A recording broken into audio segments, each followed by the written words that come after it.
What is up, guys? It's Addy here, and I'm back with another video about the NBA. And I know it's been a super long time since I made one. Uh, it's just been a crazy year for me, and a lot of stuff I've had to do. But I was a junior in high school, and that's almost over. So I want to bring more videos to you and kind of get into this off season with a big bang. Started out the biggest news, obviously, LeBron James is signing. Where will he go? And that's a huge deal, because every time he's a free agent, everything becomes shook and it's all over the news. It's already become like the biggest thing going on right now.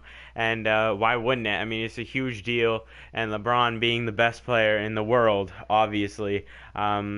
Give credit where credit is due. It's a huge deal where he goes.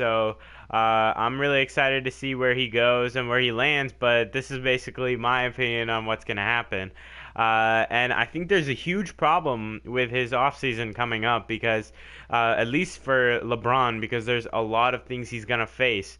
Trying to not be the villain again and keeping his legacy in check. But I want to start out by saying that they had a great run and they got swept, but you can't blame LeBron for the sweeping that he took against the Warriors. He played fantastic, and obviously I did not like him this season because he beat my favorite team, the Celtics, while they were having such an amazing run. But now he faces a bigger problem than just being swept. It's about where he's gonna go. I think it's almost close to for sure that he's not going back to the Cavs. They are like ill managed. They made some bad decisions this year. They could have tried to keep Kyrie or get a better deal, but they messed that up. Then they traded everyone they got from Kyrie, and I think it just got worse and worse. And at this point, without LeBron, that team is a lottery team. So he's got to get out of there. And there's a lot of options that have come up on where he could go, what he's looking at. These are all hypotheticals. It hasn't really started yet, but we're in that pre-zone where everyone's kind of predicting what'll happen or what he'll go to. And I have to say that there are some good teams on there. Like the 76ers. That's not a bad option. It gives LeBron a lot of youth to work with. I understand where that point comes from. He gets a great stand-up guy in Joel Embiid, who's kind of proven that he can be a star. He went from being a guy who was a rookie third pick, and then he just got injured, and he didn't play for a couple years, and he was really questioned about whether he could be a top center. But he's probably one of the best centers in the league now. And he was an all-star starter this year, so he's obviously liked by the fans as well. So the 76ers is a good option because he's got a guy like Joel who can protect the glass and do dunks and whatever. Down there he can handle his business in the paint, which he's never had before.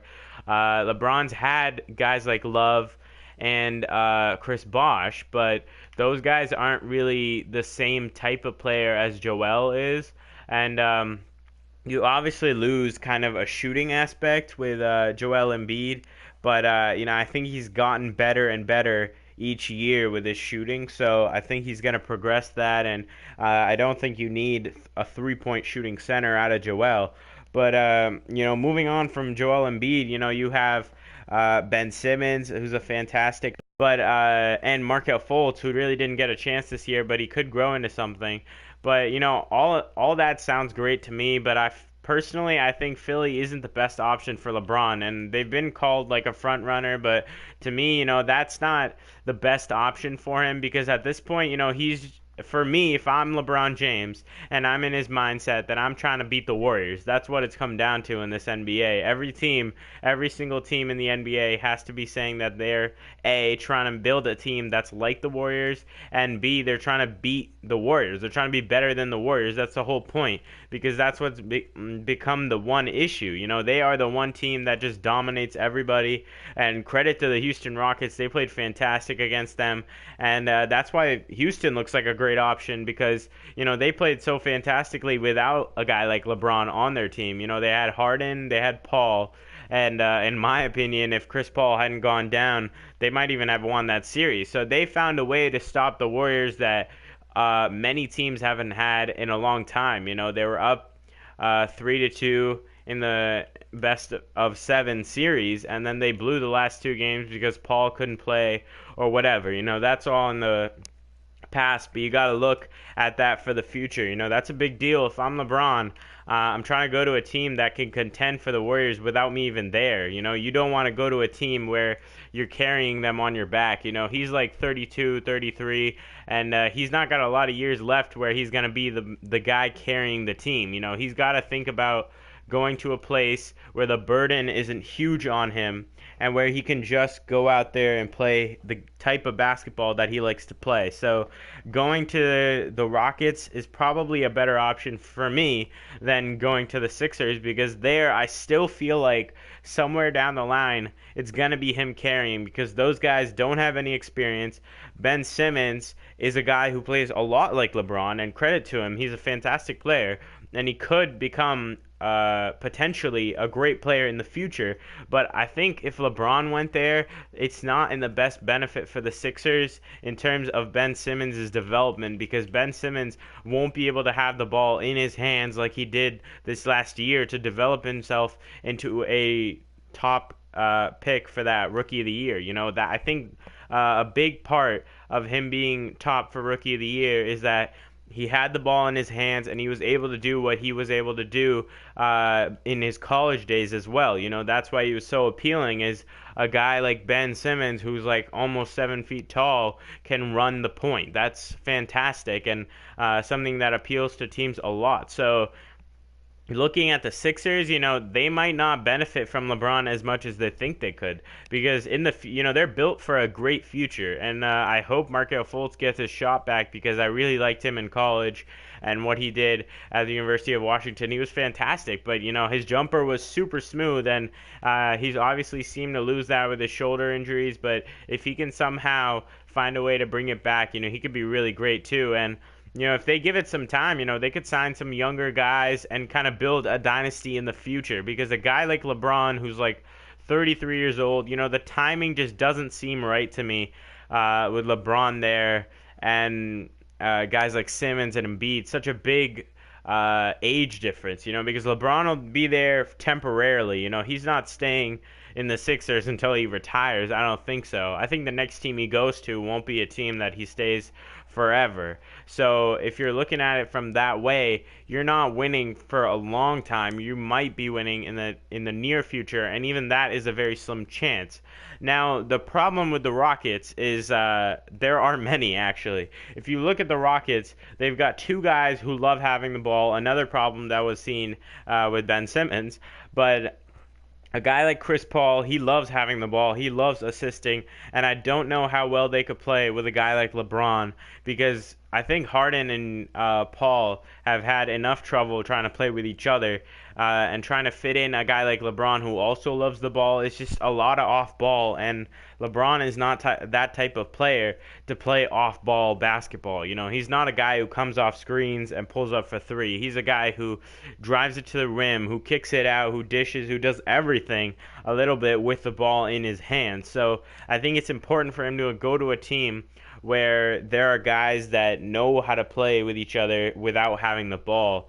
And that's where I thought a guy like Isaiah could be really beneficial to the Cavs, but it just didn't seem to work out, or they rushed it, or I don't know. But like Isaiah Thomas on the Celtics didn't have the ball 24/7, and that helped him be a better player. So playing with LeBron, he could have been something else, but it just never accounted to anything. So if Rockets can find a way to have Paul and Harden and LeBron find a way to not have the ball in their hands all the time, they could be something special, because they were very close to taking down the Warriors. So that's one option. But the only problem with that is that, and it's a big one, is that you're not facing the Warriors in the finals. You got to go through them in the conference finals and then another one. So obviously, whatever team he goes to in the East, it's almost guaranteed Eastern Conference Finals. So whatever you say, 76ers guaranteed Eastern Conference Finals. So it's a easier walk to the finals or road to the finals in the East than the West. That's obvious. You'll be playing an NBA Finals type series in the conference finals when you're playing the Warriors if you're LeBron. And that might be a good option. I don't know. Whatever way is easier to beat the Warriors. And I don't think the Sixers are a great option for that. Every other team, if they don't have a great if they don't have a great foundation right now, like the Lakers or something, I don't see the Lakers as an option. I don't see Miami as an option. Maybe the Spurs, but I doubt that their problems with Kawhi Leonard will be fixed. So not even the Spurs at that point. So there's a limited amount of teams that I feel really could help him beat the Warriors, and that's where the Celtics come in. I've heard Stephen A. talk about this. I've heard other guys, but I know the problem with Kyrie is pretty big, and the fact that will LeBron want to play with him again? Will Kyrie want to play with LeBron? Obviously, he left the Cavs, so he didn't have to play with LeBron. So it sounds absurd, but it might not be, because for LeBron, the Celtics are no doubt, in my opinion, the best way to get to the finals right now. If you're in the East and you're trying to get to the finals, you join the Celtics. I mean, they were doing something special without their two best all-star players, and one of them being Kyrie Irving. So if they can carry that kind of performance and have guys like Rozier, Smart, Tatum, Brown, all these guys who were coming off the bench earlier or starting but not having such a big role, those guys can come up and put the same amount of numbers, and then you add in a guy like Gordon Hayward, who's a great defender and also a great scorer, and then you got Kyrie Irving, who he's Kyrie. I mean, you add him to any team, he'll make them better. So if you add LeBron into that mix, it could be really, really good, because the Celtics have an amazing foundation for the future. They have guys who are developing currently. They have two guys who will consistently be good right now in Kyrie and Gordon, and they have a great vet like Al Horford to get them through the tough times. So they are built for the best competition against the Warriors, in my opinion, because they have the depth. Clearly, they have the depth, which is something that a lot of teams struggle with the Warriors. And they have the guys and the numbers to put on each player. And the Celtics, I've always felt, have a different kind of competition with the Warriors, because every time they face them, they play much better than teams normally do, even when they weren't a good team, because they've always had, guards that who can size up and guard Steph Curry and Klay Thompson. And you add in LeBron James, he can take Kevin Durant, or at least make Durant's life much harder on the defensive end. And then you got a guy like Gordon Hayward, who can match up with like Klay Thompson, let's say. So if you're looking at just matchups here, you got Kyrie and Curry, which is a great combination of 1v1. They are, I think, just at the same level as each other. I think Kyrie beats Curry in some places, and Curry obviously beats Kyrie in some places in terms of scoring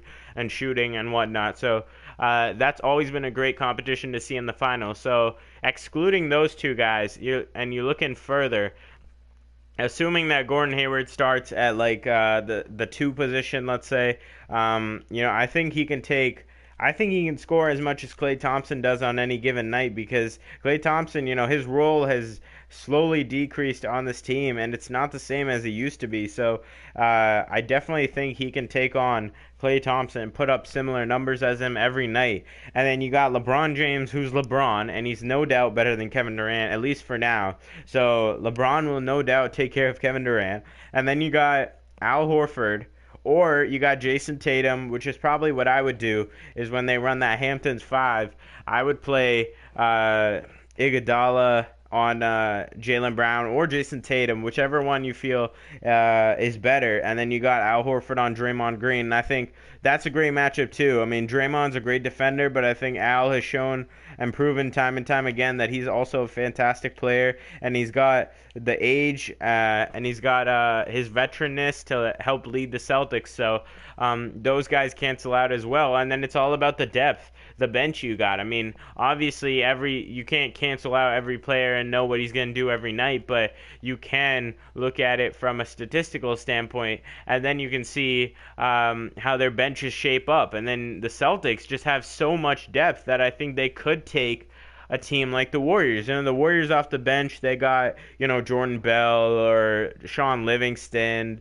Nick Young, Omri Caspi, whatever you see, JaVale McGee, David West, but those guys, I don't think match up to what Terry Rozier was doing or what Marcus Smart can do or whoever doesn't start between Jaylen Brown and Jason Tatum. Both those guys have developed really nicely. And under LeBron, they would expand even more, because I think they definitely earned a lot of experience from this year's playoffs. Not having Kyrie and Gordon there, they had to help lead the team. And personally, I'd start Tatum. So if you got Brown off the bench, they can learn a lot from LeBron James. And I think they did just guarding him this year. So having him on his team would be great for their growth as well. And I think LeBron knows that. But, obviously there's a lot that goes into it. And there's a problem with the Celtics too. They have contracts coming up. They don't know if they'll be able to keep Rozier and Marcus Smart, although I hope they can. And, just the general fact of Kyrie not wanting to play with LeBron, that's a big deal, and how LeBron feels about him now. And just the general rivalry that LeBron, the Celtics have always had since he's been in the league. He's always been in the East, and so he's always been facing a good Celtics team because the Celtics are never bad for a long time. And he's always, back in the Paul Pierce era, he used to face Paul Pierce all the time. Then he faced Isaiah Thomas 2 or 3 times, and then he faced, Kyrie, technically Kyrie, but he was on the bench, so not really. So there are a lot of problems when you look at it in this offseason. And LeBron's going to face a lot in terms of what he picks. I think clearly the Warriors are off the table because that hurts his legacy. But every single other choice that he has between the 3 teams that I talked about, which I really think are the top teams to get him, there's a lot of issues and problems that he might face. Because, again, a quick recap, the 76ers, I don't think have what it takes after signing LeBron to win the championship. Every other team other than the Rockets and the Celtics don't have what it takes to beat the Warriors. The Rockets will have problems about off-ball shooting and off-ball play because the 3 guys, they love the ball in their hands. And the Celtics, they have problems with Kyrie. They have chemistry problems with LeBron and Kyrie. And just the fact that they have contracts coming up, they might not have enough money. And LeBron and the Celtics' rivalry forever, can he put that aside, is going to be a big factor in this. So this offseason is going to be really fun. And thanks so much for watching, guys. I'm going to come at you with more videos about this offseason and keep you posted and giving my opinion on this. And so I'm going to try to be more consistent. And now that I have some time, I'm going to try to do that. So yeah, thanks so much for watching, guys. Peace.